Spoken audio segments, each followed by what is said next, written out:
so unbedingt bedarf.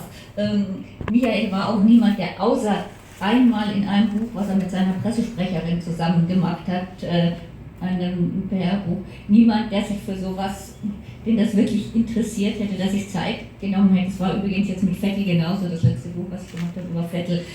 Der hat auch gesagt, okay, mach, aber ich will eigentlich damit keine Zeit reinstecken und was, du weißt eh so viel. Und so ist es dann halt.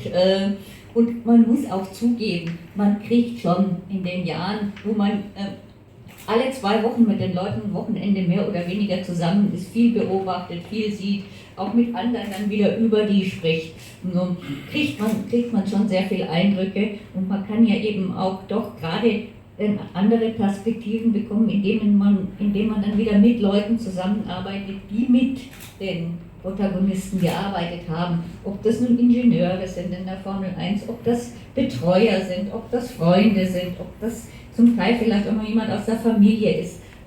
Da kriegt man ja auch einiges fast ganz automatisch und dann kann man ja, wenn man dann so ein Buchprojekt macht, nochmal gezielt an